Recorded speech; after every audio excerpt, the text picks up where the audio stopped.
Alhamdulillah bersua kembali bersama saya Saddam Hussein. Semoga sahabat inspiratifku baik bahagia selalu sehat, dan berlimpah karunia yang banyak yang penuh keberkahan. Di kesempatan ini saya akan menyajikan perjalanan kisah tentang pendeta senior berpengaruh di Ambon. Ia salah satu pendeta yang memimpin komunitas Kristen, melawan komunitas Muslim, ketika konflik SARA di Ambon. Yang akhirnya ia mengakui kebenaran Islam, dan mengucapkan 2 kalimat syahadat. Ayo langsung saja kita simak perjalanan kisahnya berikut ini. Tahun-tahun kelam di Ambon masih membekas di hati banyak orang. Konflik agama yang pecah di akhir 1990-an meninggalkan duka mendalam, luka yang memisahkan saudara-saudara sebangsa hanya karena perbedaan keyakinan. Di tengah pergolakan itu, ada satu nama yang dikenal luas, Pendeta Markus Elia Patinama. Ia adalah seorang pendeta senior, karismatik, disegani umatnya. Tapi di balik sosoknya, ia adalah salah satu tokoh yang berada di barisan depan konflik. Pendeta Markus, kita tak boleh mundur. Mereka mengusik iman kita lawan. Ini tanah kita, ini kota kita. Suara lantangnya membakar semangat ratusan jemaat kala itu. Markus meyakini bahwa mempertahankan agamanya saat itu adalah dengan kekuatan. Baginya, Islam adalah ancaman. Namun, waktu berjalan. Api kemarahan mulai padam. Konflik mulai perlahan padam dan luka kebencian disembuhkan. Beberapa tahun kemudian, suasana Ambon berangsur tenang dan kembali kondusif seperti biasanya. Markus yang kini berusia lebih dari 60 tahun mulai merasa ada kehampaan.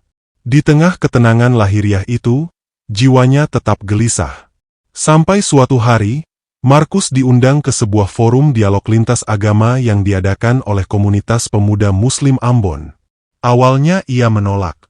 Pendeta Markus, aku sudah tahu isi pikiran mereka. Tidak perlu berdialog. Tapi entah mengapa, hatinya goyah. Ia datang. Di forum sederhana itu, ia bertemu seorang ustadz muda bernama Ustadz Farhan Latuharhari, seorang anak Ambon asli yang dulunya korban konflik, tapi kini memilih jalan damai. Ustadz Farhan, Pak Markus, terima kasih sudah hadir. Biar bagaimanapun, kita ini sama-sama manusia. Darah Ambon kita sama, hanya keyakinan yang berbeda.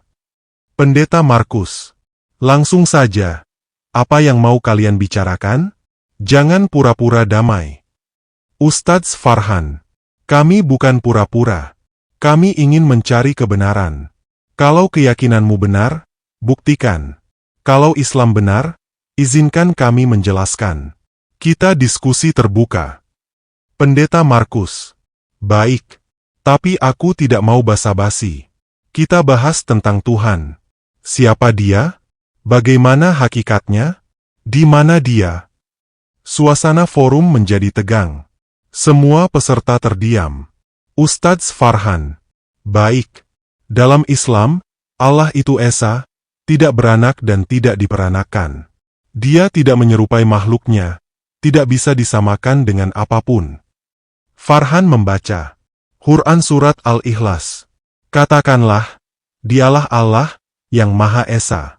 Allah tempat bergantung segala sesuatu. Dia tidak beranak dan tidak diperanakan. Dan tidak ada sesuatu pun yang setara dengan Dia. Markus mengangguk pelan. Pendeta Markus, tapi dalam keyakinanku, Tuhan itu Trinitas. Satu hakikat, 3 pribadi. Bapa, Putra, dan Roh Kudus. Ustadz Farhan, bolehkah saya bertanya, Pak? Jika Tuhan itu Esa tapi 3 pribadi, mengapa dalam kitab para nabi terdahulu, Musa, Ibrahim, dan Isa, semuanya menyerukan hanya kepada satu Tuhan, tanpa menyebut bentuk atau sekutunya? Markus terdiam sejenak. Baru kali itu, di hadapan seorang Muslim, ia ditantang secara halus namun logis. Pendeta Markus, kita lanjutkan, tentang penciptaan manusia. Bagaimana Islam menjelaskannya? Ustadz Farhan, manusia diciptakan dari tanah, lalu ditiupkan ruh dari Allah. Tujuan penciptaannya adalah untuk menyembah Allah, mengenalnya, dan menjadi khalifah di bumi. Quran Surat Az-Zariyat, 56. Tidak aku ciptakan jin dan manusia melainkan agar mereka menyembahku. Suasana semakin panas. Markus terpancing. Pendeta Markus, kalau begitu, apa hak Allah memerintahkan kita? Bukankah kita punya kehendak bebas? Ustadz Farhan, itulah bedanya Pak. Allah memberi kita kebebasan, tapi juga petunjuk. Kehidupan ini ujian. Semua akan dipertanggungjawabkan. Ada surga dan neraka. Keadilan sejati itu di akhirat. Dialog itu berlangsung hingga malam. Markus merasa argumen-argumen yang dulu ia pegang mulai goyah. Tapi egonya menahan. Pendeta Markus, kita lanjut besok. Aku belum selesai. Ustadz Farhan, baik, Pak. Kami senang diskusi seperti ini. Bukan untuk menang, tapi untuk mencari kebenaran. Markus pulang malam itu dengan kepala penuh tanya dan hati yang berkecamuk. Malam itu, Markus duduk di beranda rumahnya, memandang langit. Untuk pertama kalinya, ia bertanya kepada dirinya sendiri, benarkah aku mengenal Tuhanku? Apakah aku benar selama ini? Keesokan harinya, Markus datang lagi ke forum itu. Kali ini tanpa undangan, tanpa protokol. Hanya dirinya, dan keresahan. Pendeta Markus, Farhan, kita lanjutkan. Ustadz Farhan menyambut ramah. Ustadz Farhan, dengan senang hati, Pak Markus. Silakan. Pendeta Markus, kemarin kita bicara soal Tuhan dan penciptaan. Sekarang aku mau tanya soal Isa Al-Masih. Siapa dia menurut Islam? Karena menurut imanku, dia Tuhan yang menjelma jadi manusia. Ustadz Farhan menarik napas, lalu menjawab. Ustadz Farhan, dalam Islam, Isa Al-Masih adalah salah satu Nabi Ulul Azmi. Manusia pilihan. Lahir tanpa ayah, atas izin Allah. Tapi beliau bukan Tuhan.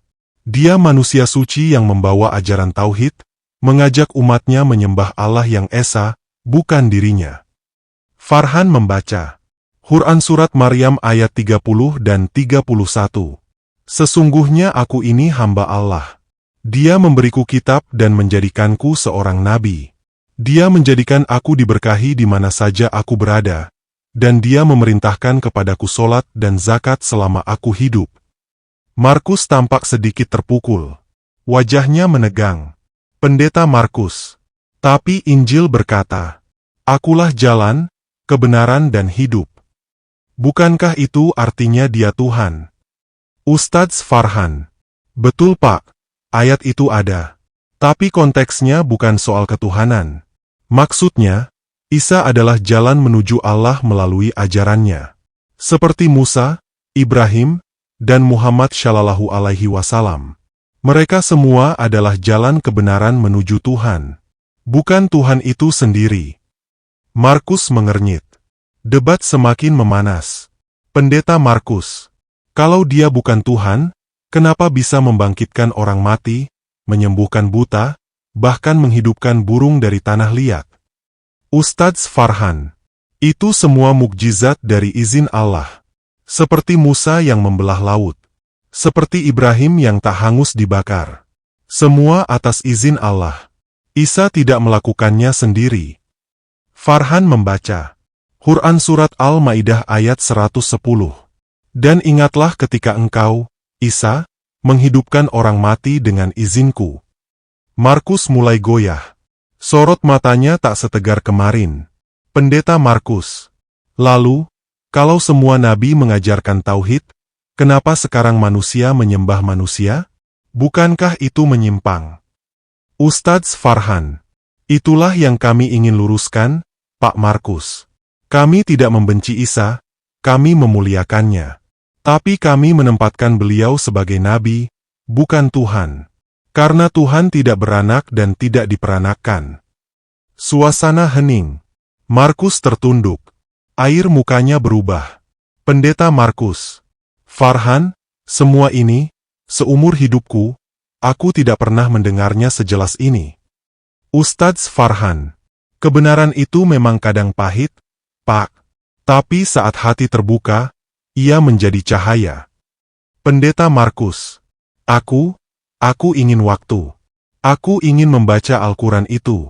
Aku ingin membacanya langsung. Tidak dari kata orang.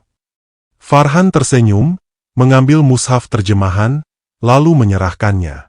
Ustadz Farhan, ambillah, Pak. Bacalah. Renungkan.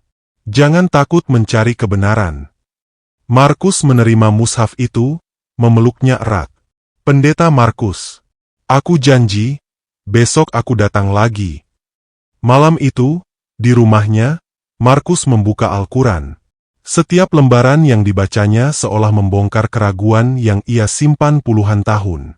Ayat-ayat tentang tauhid, tentang para nabi, tentang kehidupan akhirat, seolah berbicara langsung kepadanya. Dialah Allah, yang tiada Tuhan selain Dia. Quran Surat Al-Hasyr ayat 22. Air mata Markus menetes. Untuk pertama kalinya, hatinya mengakui, ini, kebenaran yang selama ini aku cari. Sahabat inspiratifku yang berbahagia. Pagi itu, Markus datang lagi ke forum dialog. Tapi kali ini, bukan dengan wajah keras seperti dulu, melainkan dengan sorot mata yang dalam, menyimpan sesuatu yang tak bisa disembunyikan. Pendeta Markus, Farhan, aku sudah membaca. Sampai larut malam. Aku tak bisa tidur. Setiap ayat itu, seakan berbicara langsung ke hatiku. Ustadz Farhan tersenyum tenang. Ustadz Farhan, semua itu karena Allah sedang mengetuk hati Bapak. Markus menarik napas panjang, menahan gejolak di dadanya. Pendeta Markus, aku ingin bertanya sekali lagi, terakhir. Siapa Muhammad Shallallahu Alaihi Wasallam menurutmu? Ustadz Farhan, Muhammad adalah nabi terakhir. Penutup risalah semua nabi sebelumnya, termasuk Isa.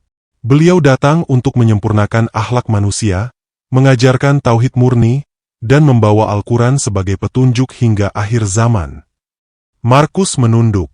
Jemarinya gemetar. Pendeta Markus, semua hidupku, aku benci Muhammad. Aku anggap dia pemecah belah. Tapi setelah aku membaca ajaran-ajarannya, aku malu. Aku salah. Hening. Semua yang hadir tercekat. Pendeta Markus, Farhan, aku ingin mengucapkan kalimat itu. Kalimat yang kemarin kau sebut. Ustadz Farhan, Bapak yakin? Pendeta Markus, yakin. Aku tidak bisa membohongi hatiku lagi. Farhan berdiri, mendekat. Markus menggenggam mushaf di dadanya. Suaranya bergetar, tapi tegas. Pendeta Markus, aku bersaksi, tiada Tuhan selain Allah, dan aku bersaksi bahwa Muhammad adalah utusan Allah. Semua yang hadir meneteskan air mata. Forum yang dulu penuh debat panas kini menjadi saksi sejarah. Seorang pendeta senior, tokoh besar, yang dulu memimpin kerusuhan, kini menemukan cahaya Islam. Hari itu, Markus Elia Patinama resmi memeluk Islam. Ia mengganti namanya menjadi Muhammad Elias Patinama. Ustadz Farhan, selamat datang dalam cahaya Islam, Pak Elias. Semua dosa masa lalu terhapus saat Bapak bersyahadat. Hari ini Bapak seperti bayi yang baru lahir. Markus menangis terisak.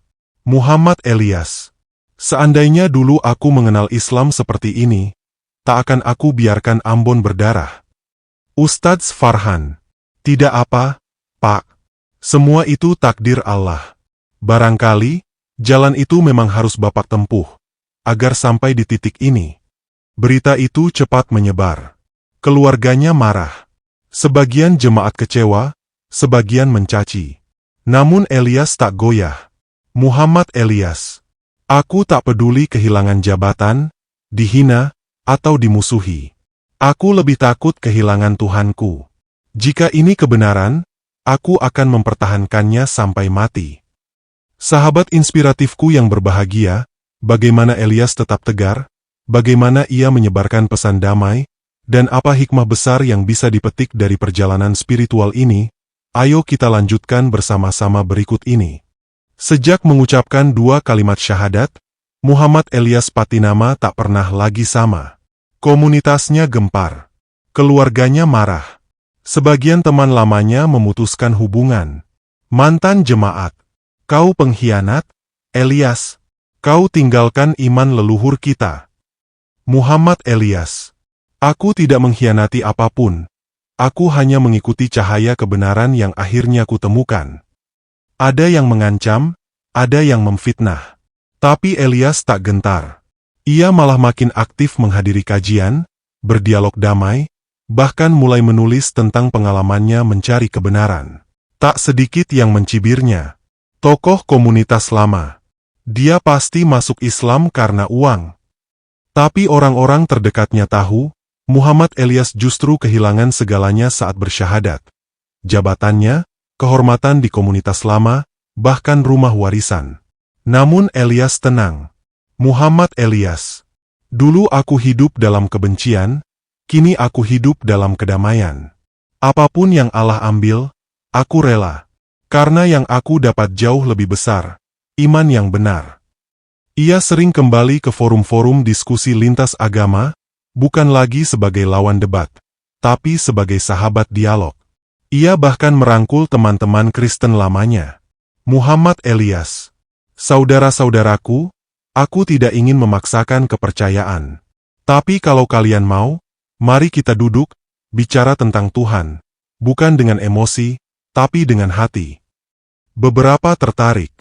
Beberapa masih menolak. Tapi ia tetap sabar. Narasi. Di sisa usianya, Elias dikenal sebagai pendamai Ambon. Dari seorang tokoh yang dulu memimpin kerusuhan, menjadi pejuang dakwah damai, yang membuktikan bahwa hidayah itu urusan Allah, datang kepada siapa saja yang mau membuka hati. Dari perjalanan spiritual ini ada beberapa hikmah dan pelajaran, yang dapat kita petik yang diantaranya. Kebenaran tak bisa dibungkam oleh ego. Muhammad Elias menunjukkan bahwa sekeras apapun hati, jika Allah berkehendak memberi hidayah, tak ada yang mampu menghalangi. Berikutnya, dialog yang santun lebih kuat daripada amarah. Perubahan Elias bukan karena paksaan, tapi karena diskusi terbuka, jujur, dan ilmiah. Inilah kekuatan literasi, akal sehat, dan hati yang bersih.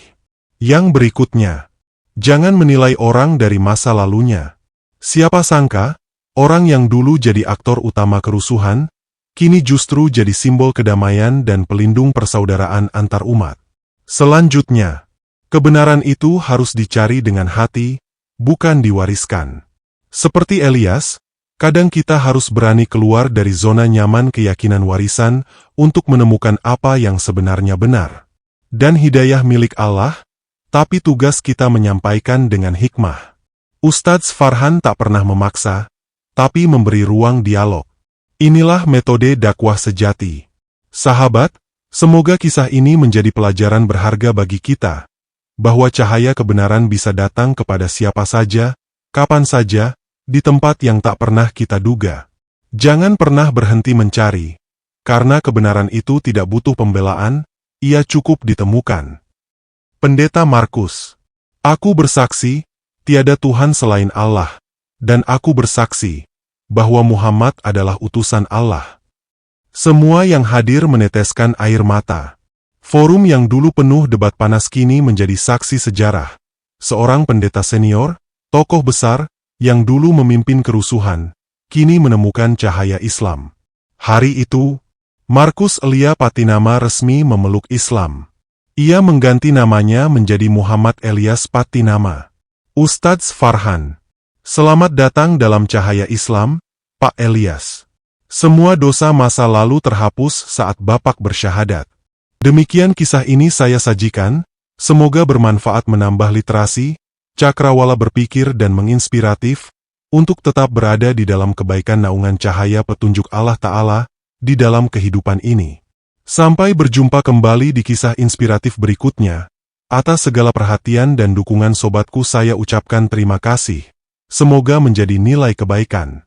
Saya mohon pamit undur diri dengan mengucapkan, wassalamualaikum warahmatullahi wabarakatuh.